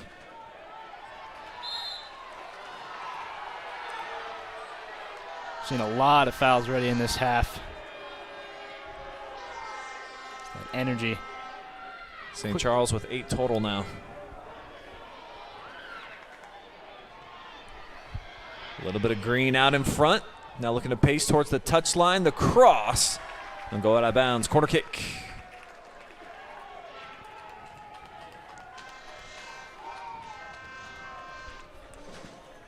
Like the move on the hesitation right there.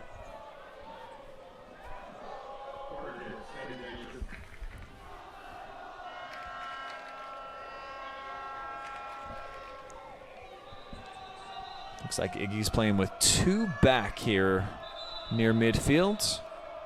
Malloy out to the football 35-yard line. And just a whole mess of bodies right now inside the 6.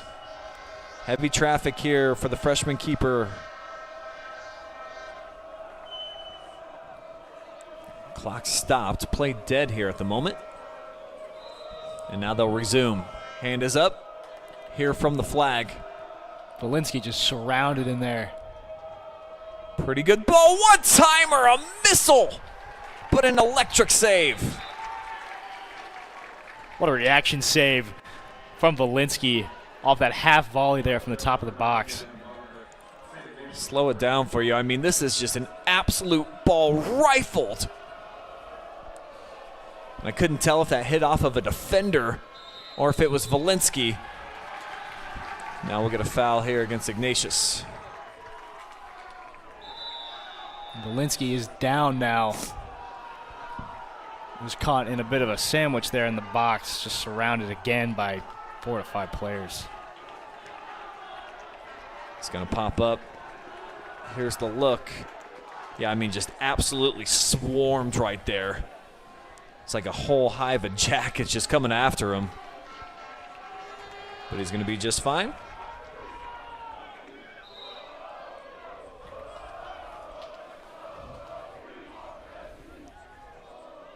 Feels like the Wildcats offensively starting to build a little bit of momentum right here. See if St. Charles can try to capture a little bit of that back. It's a great ball there on the right wing. Kept in play. And then just barreled out. I think we have a throw-in coming up, yeah? Maybe it's a corner. Doesn't matter a whole lot Yeah. with the Cardinals. It is going to be their 3rd corner kick of the match.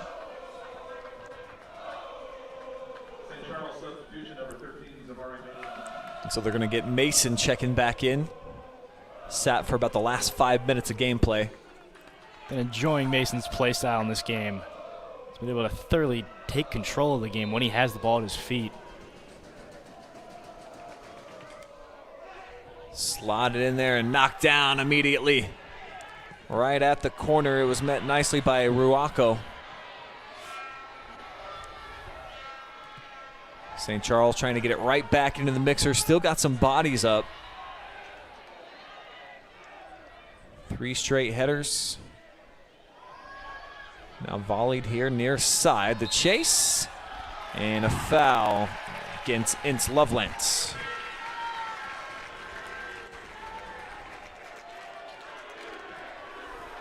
It's a little throw of the arm there from Ince Loveland trying to get to that ball. A little bit more of an arm again there from Ignatius. No call on that one. This one's going to settle, flopped out, and another corner kick opportunity on the way here for the Cardinals.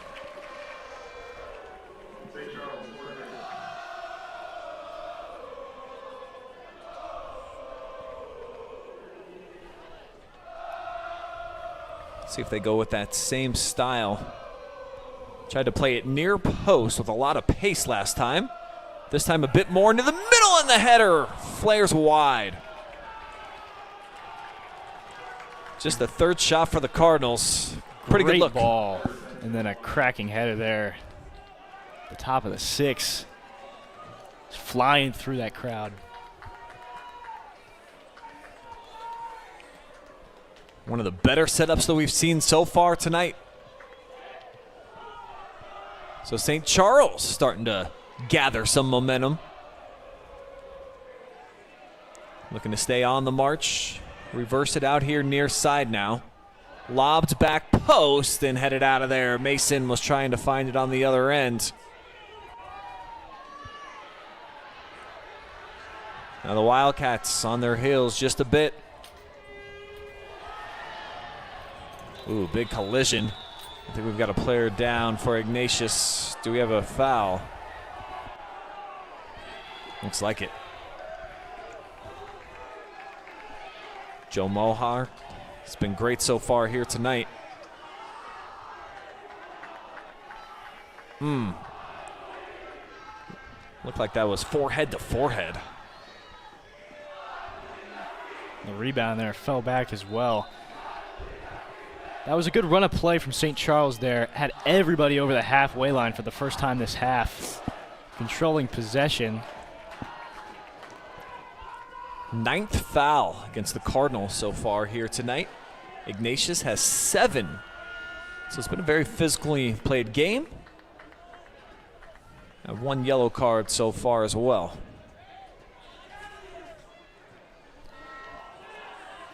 Oh, great setup, one-timer, but the slide is perfect.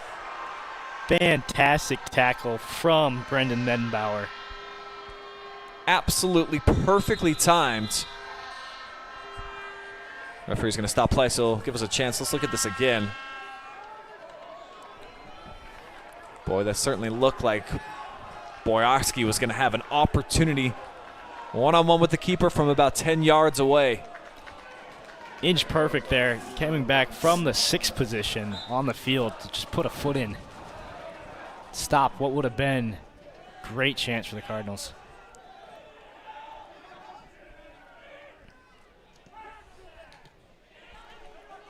It's going to be claimed out of the air. Chance here for St. Charles. Looking for the setup. Shot. Too tall. Pretty good pace from Sam Lofthouse here on this one. Overran by the defender Nank, but too much behind it. Would have been good on Friday night, but here that is just over the bar. So it'll lead to another goal kick.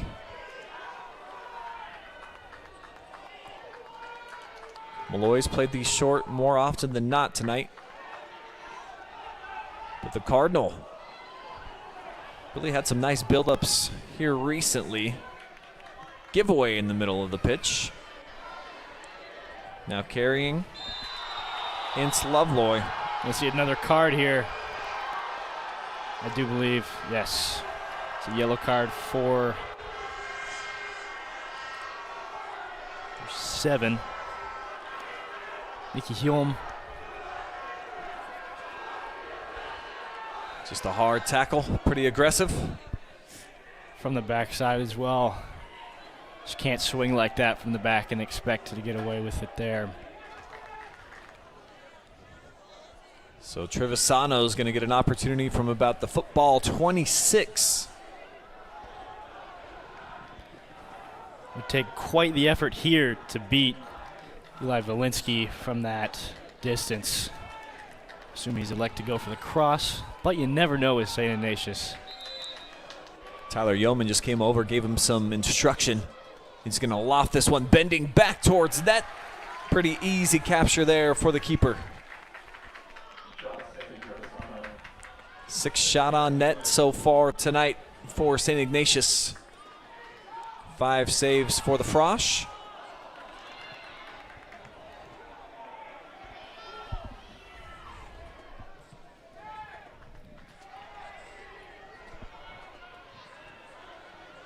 Now the Wildcats starting to make their run.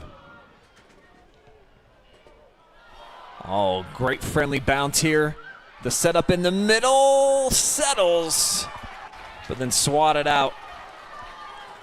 Could have gone anywhere off that bounce. Cardinals lucky to clear it out there. Great work right from their back line. Now a foul on Ignatius will set up St. Charles with a free kick. Let's check out this last offensive opportunity right here. Nicely done. Just to poke it out of harm's way. We are very quickly approaching 20 fouls combined on both teams.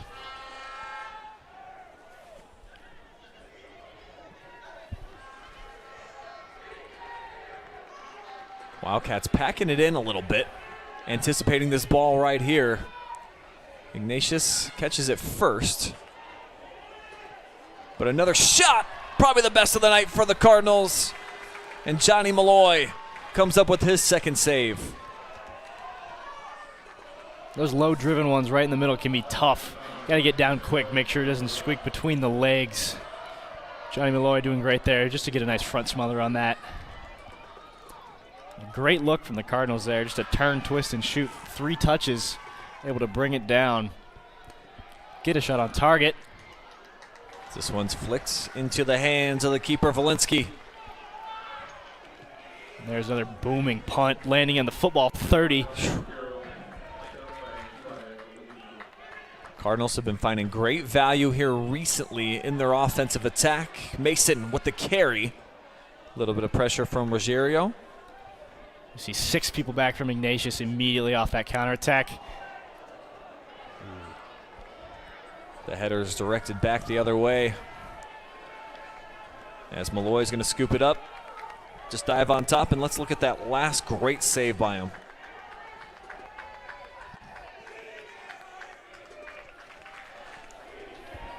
Those can be menacing, like Grady said. Those worm burners coming across the turf.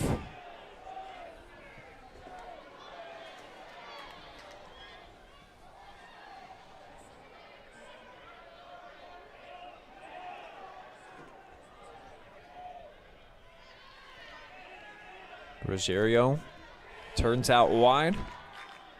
Now has the deflection, but got friends hanging out at the 50.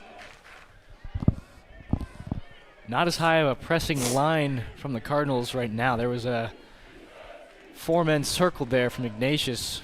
Only the lone striker from the Cardinals up to press. Off the cross, one-timer, and this one flipped too tall for Trevisano. Great form on the volley, just caught a little bit on the underside. Yeah, almost turning sideways like it was a body kick. Good positioning.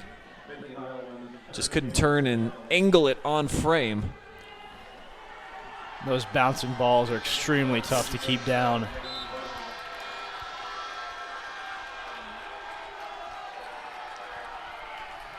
Clock spinning, under 17 minutes to go.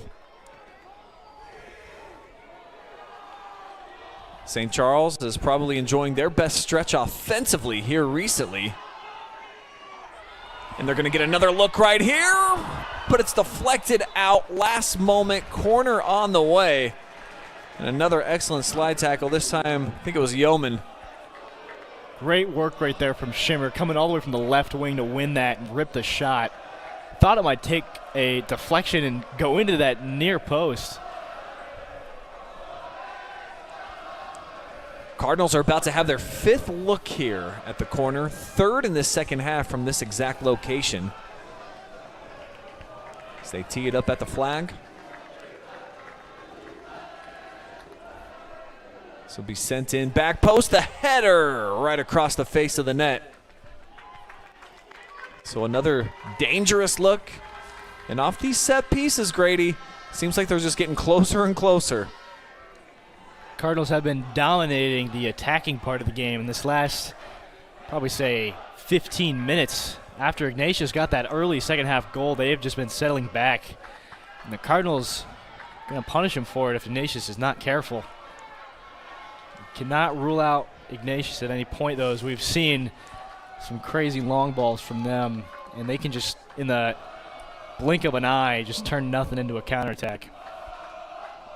The difference right now, a Domenic Ruggerio goal. That came just the $1:41 here into the second half. Cardinals starting to put a lot of pressure on here.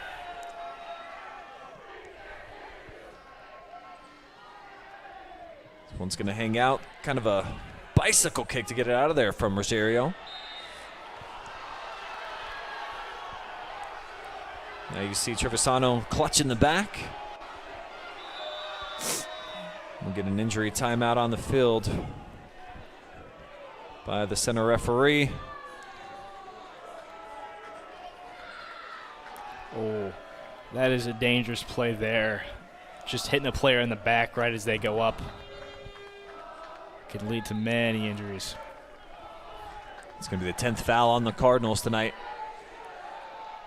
We'll see how well Sammy's able to just shake it off. A little surprised not to see a card on that particular play. Referees usually pretty quick to crack down on that jumping foul. Cardinals right back on the attack, however, and there'll be another foul directly after the first one on Ignatius this time, and leads for a set piece. And St. Charles elects to go quick. I'm kind of surprised considering the spot on the field. Thought they might try to set something up. Hindsight's always everything. You don't get a lot out of it. For a Saint-like matchup between these two teams, there's been quite the number of fouls tonight. Yeah, each team right around double digits. St. Charles just picked up their 10th, 9 for Ignatius. Shots starting to even out a bit here too.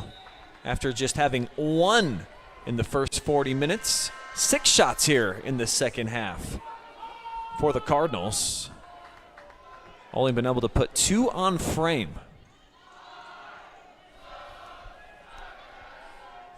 Clock becoming a bit of a factor. No need to start pressing just yet, though, if you're St. Charles, especially as well as they've been connecting so far. Wildcats seem like they're a bit more content right now. It's kind of fade back a little bit, Grady. Allow some of these touches in the midfield to be controlled by the Cardinals. We'll say the Cardinals been riding a fine line between being quick and then being in a rush recently here, as we saw with that quick free kick.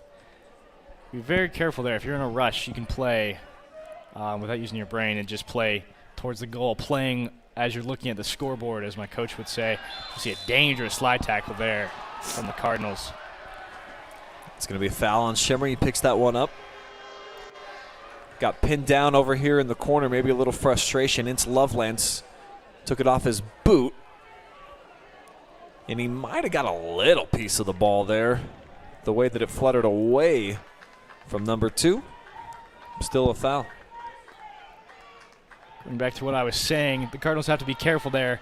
If they're looking at the scoreboard too much, they're going to get caught up in their own play and just rush it. So we see Ignatius here with a good chance. Tried for a low cross, now sent in and driven through the uprights. Not a bad rip, taking first time on the inside of the foot there, just trying to get a little curler into the far post. Dynamite left foot there from the senior midfielder.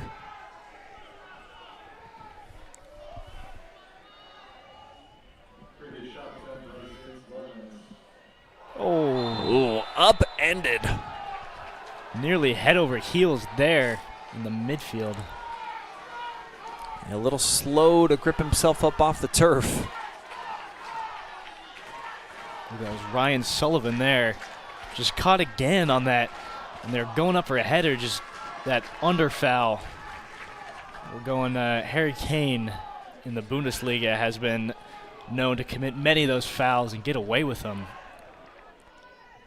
Brokaw off the free kick, sent back in by Shimmer.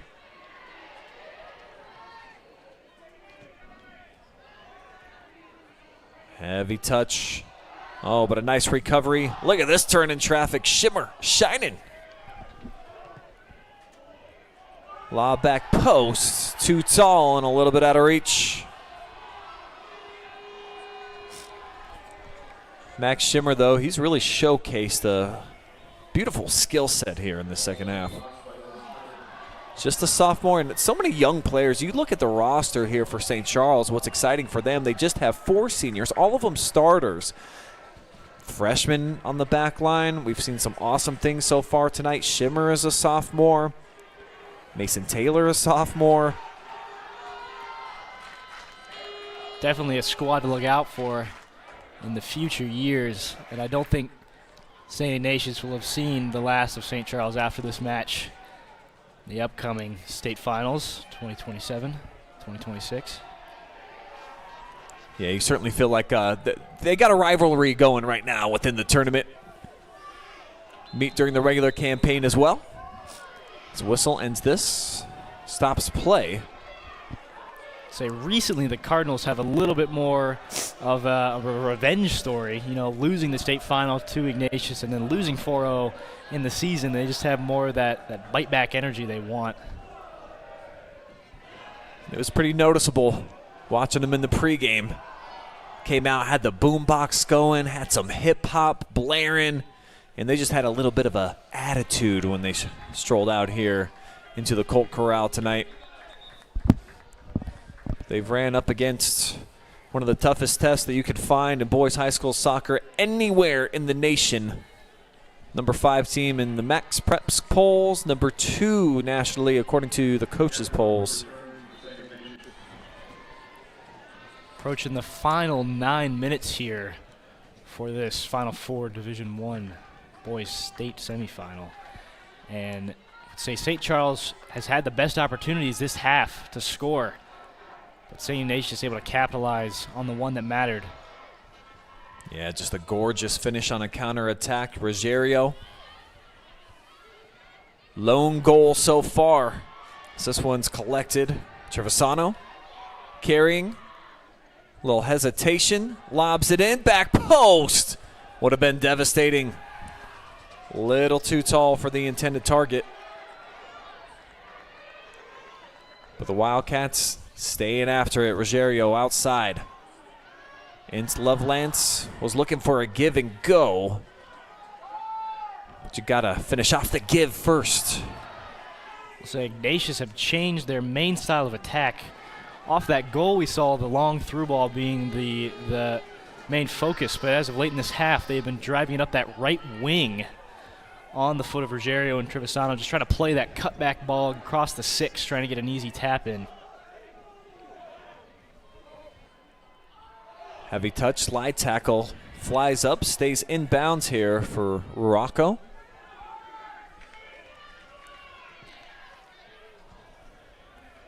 A little undercooked with that attempt there. Trevisano tried to flare it out wide for Lovelance. Just a big booming boot here by Yeoman. St. Ignatius not taking any chances. They got 9 people back behind the ball at this point. Not parking the bus, but certainly loading the back end of the field. Not afraid to counter.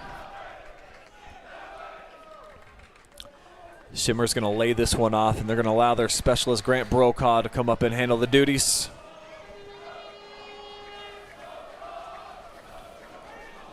As we approach the dying minutes of this match, more and more St. Charles defenders are coming up and into the box, trying to get ahead on this one. We see a rip. Pretty clean look, dead set from about 20 yards away. And this is what St. Charles has been doing, very active on these. The redirects, one-timer, the setup. But they stroke it too tall right there. 7th shot, though, in this second half for the Cardinals. They've been awful close. The Cardinals only managed 1 shot in the first half, is that correct? So that is a major increase. We might see another one here. Not a bad look. Just St. Ignatius defenders desperate to cover any spaces they can. And it was Yeoman, that last level of defense, nearly misplayed it. Was able to get the clearance here for the Cats. Good roulette there from number 11, Sam Lofthouse. Oh, look at Shimmer. Dazzling. Yeah, just got it on a string right now. Headed down and out. So the Wildcats remaining firm on that back line right now. So swing this one back here to Malloy. Heavy pressure. Not the most composed clearance, but got it out of there in time. 2 St. Charles players slide tackling the keeper on that one. Don't see that every day. Nice back heel there for number 20. The shot rips right into the shin guards. It's Ruggerio. Gives heavy chase. Closing 5 minutes here. State semifinals. Trip to Crew Stadium on the line. Long drive through the middle of the park. Disrupted at the last moment. Ignatius looking to slam the door on any type of comeback. Great ball there. Loveland's pressured, though, back into the picture. Love that from Mickey Hume. And that was a last-ditch tackle there from Mickey Hume. If Lovelands had been able to beat him, would not have had much opposition. Sammy, a little deflection. Safe hands from Walensky. That quick restart there. Maybe a little too quick, just out of bounds on that left side. Get a substitution now here for the Wildcats, a rare one. James Bartlett. So he's going to presumably play these last 4 minutes. Unless it's going to be a bit of gamesmanship down the stretch here. They've only gone to the bench on a couple of occasions, but perhaps late in the game to try to disrupt a little bit of rhythm. May send a few more players out there to the flag. When a team brings in a player this late in the game, usually a defensive-minded. James Bartlett, however, is a forward. Looking for Shimmer, brought Malloy off his line. Each squad pointing opposite way. Referees determine that it's last touched by the right foot there of Yeoman, so it's going to be a Cardinal throw-in, and as we know from this position on the field, this can be very impactful. Approaching the last 3 minutes of action here. That's floated into the box, cleared out well. Trevisano's just going to send it opposite territory. Everyone in the box for that one. Only Walensky was back behind the half as he's dealt with a little bit of pressure now. Now swatted, flicked towards the middle, hard chase. Defended well by Yeoman. Very calm from Yeoman there to get that out of pressure. Quick throw and restart. But a nice read off of it. Could have sworn I saw a hand, but neither the fan section or the referee seem to see it. We see a bit of shielding going on here. Yeah, just almost a full-on hug at that point. As Hume, near post, deflected out. Corner kick coming up. That Boy, do they need this. Look like when you're running out of touches in those games where your touches are limited to 2 or 3 and you have to have a player come and shield it off for you. And this will be quite the corner kick played in soon. Yeah, I think probably mishit a little bit there. Just to the outskirts of the 18. Pretty much everybody packed in right around the 6. So we're approaching the final 2 minutes. Wildcats trying to hang on, punch their ticket back into the state finals to defend their crown. It'll take as much time as they want here on this throw. $1:45 left on the clock. Yeah, a good 20 seconds coming off there just for that throw-in. I think the Wildcats are going to try to angle it out of bounds as much as they can here. This will be lobs out of play. They can put it out of bounds all they want. Or the Cardinals throw, if they don't get it past the 60-yard line, it's going to come right back down the middle. Off the pin, the turn, just looking for the ball is A.J. Boiarsky. 3v1 situation. That one posted out. It seems like this last minute's gone by extra quick. Final 60 seconds here at the Colt Corral. Wildcats fans, they can start to taste it. Can St. Charles find a clutch hero equalizer? They've got everybody up. Walensky well out of the box. He retreats. Here's Bartlett, who just checked in. Off the carry. Almost picked up a foul. This one exchanged back over to the 20-yard line here for St. Charles. Running out of time. Well done there from number 4, Tyler Yeoman, just to keep that last clearance in bounds. We're going to see a free kick for Ignatius. And that's going to run out this clock here, Grady. Actually, they're going to go ahead and stop it with a 12 seconds showing. Here's the latest foul. And kind of looked like Bartlett just fell. Tried to draw the eyes of the referee. Certainly did. See why the student section would be up and on their feet about that one. And this will close off the final 12 seconds. Just flipped out of bounds, and St. Ignatius, the 6-time defending state champions, will get an opportunity to go for 7 straight as they knock off the Cardinals for the 2nd time this season. Great match played here tonight in this Final Four. Awesome push by St. Charles in the second half, but they come up just a little bit short. The difference, a Ruggerio goal early here, right out of the break. And Crew Stadium will have a cat invasion. We'll let you know coming up here on the other side of a quick commercial timeout who the opponent is going to be. At last check, Dublin Drome was leading St. Xavier 1-0. We've got an MVP interview coming up. Probably hear from Domenic Ruggerio. Go-ahead game-winning goal here tonight. Plus, Grady and I will break down your final stats and get you all set up for state championship action, where the Wildcats are headed yet again. We'll be back here in the Clear Fork Valley in just a couple of minutes. Hang tight, your post-game show is right on the way.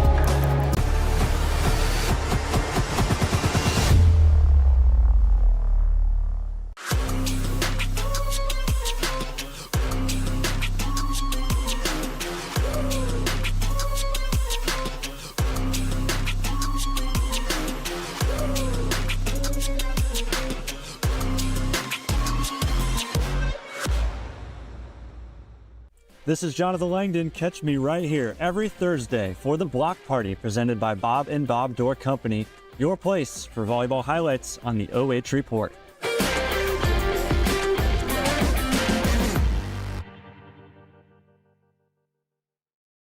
Looking for the best high school sports coverage in Ohio? You found it right here on the OH Report. From the field to the court, we've got it all. OH Report brings you local coverage like nobody else in the area, live and free. Follow OH Report now and never miss a moment of the action. Don't just watch, be a part of the game with OH Report, the future of local sports. Take a look at all the action from Friday Night Football right here in North Central Ohio with great analysis, highlights, coach interviews, and so much more every single Friday night right here on the OH Report.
You just enjoyed live and free coverage of the state Final Four Division I.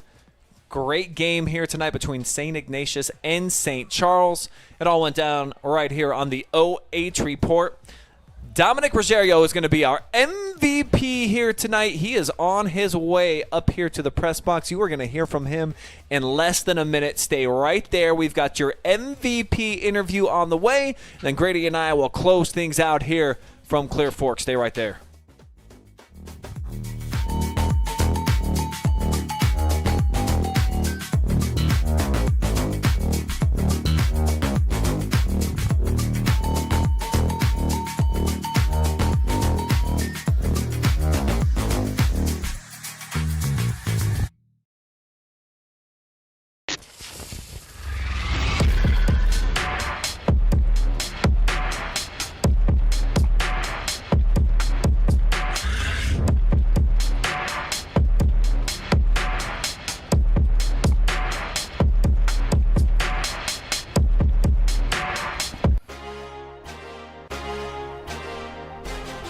You are now looking at our player of the game, Domenic Ruggerio. Awesome goal there to start off the second half, and I just want to start right there because that's the difference here in tonight's game. And you guys, you had some really slick counterattacks. You're only able to capitalize on the one, but break down that one for me, using the right foot, 2 defenders on your back, and then finishing it off. How did it go down in your eyes? Yeah, my right back, Joe Mohart, I think his name, but I saw him, made eye contact with him. Saw the ball coming over, great touch, and then 2 guys around me, and I just toe poked the bottom left. Great battle by St. Charles. They only had 1 shot by our count in the first half. In the second half, really put a lot of pressure on you guys. So just what's at stake, obviously, getting back, trying to defend your crown for the 7th time if you can get the chip. How did it feel out there just in terms of the environment, student sections going back and forth, especially over those last 15 minutes? Yeah, every tackle means the most. The little things, tracking back post, just yelling at your teammates, get back. It's the best. When you make the game block or 50-50 win, it means the most. And this is becoming a nice little rivalry within the tournament, of course. One of the greatest games in the history of the state championship went down last year between you two. So when you go head-to-head with St. Charles now, I know you got them in the regular season pretty good, but how is this going? Obviously, Columbus and Cleveland, when you see them on the schedule, what are the feelings between these two schools right now? Yeah, I mean, we obviously look at them every year. I think we're the best 2 teams in the state every year. But we watched a lot of film, did recovery, and just got ready for this game. And, I mean, yeah, working with my teammates in practice, it just means a lot. And you guys, the #1 team in the state right now in Ohio, yeah. Considered one of the top teams in the nation. So to be unblemished at this point of the season, target on your back, of course, when you've done what this program has done traditionally. Talk about just the journey so far. Really tough schedule for you. I think it's ranked maybe the 2nd or 3rd hardest in the entire state of Ohio, and just going through this right now without a loss, and just how do you think you guys have been able to accomplish this mission? I mean, just in practice, pushing everyone during sprints, just yelling at your teammates, let's go.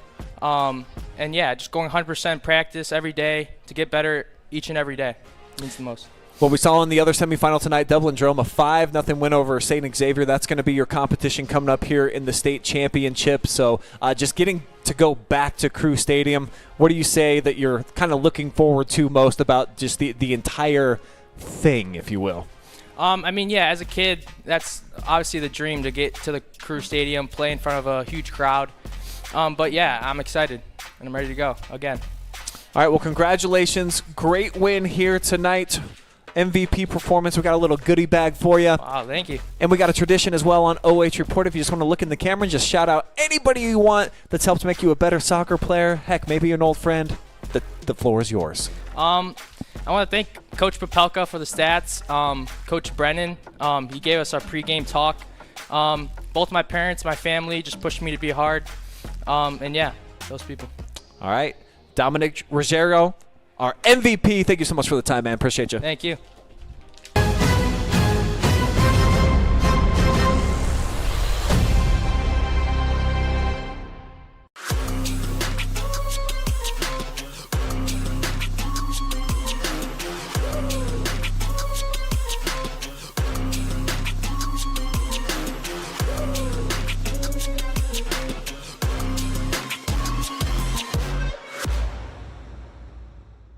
This is Jonathan Langdon. Catch me right here every Thursday for the Block Party presented by Bob and Bob Door Company, your place for volleyball highlights on the OH Report.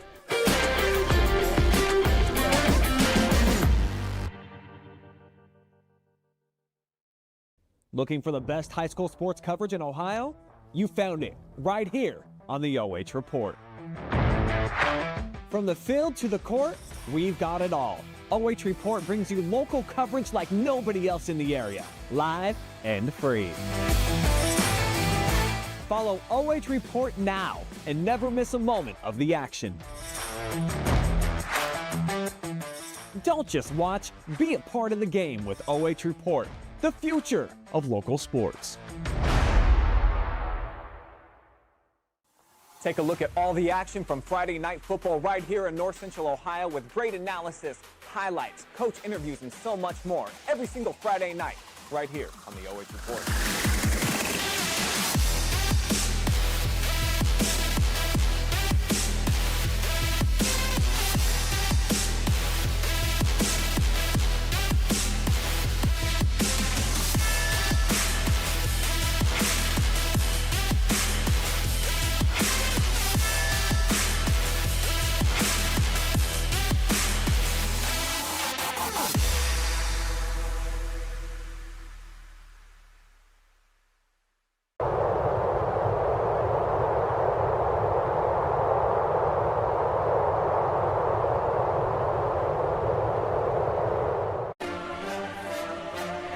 Post-game show here at Clear Fork.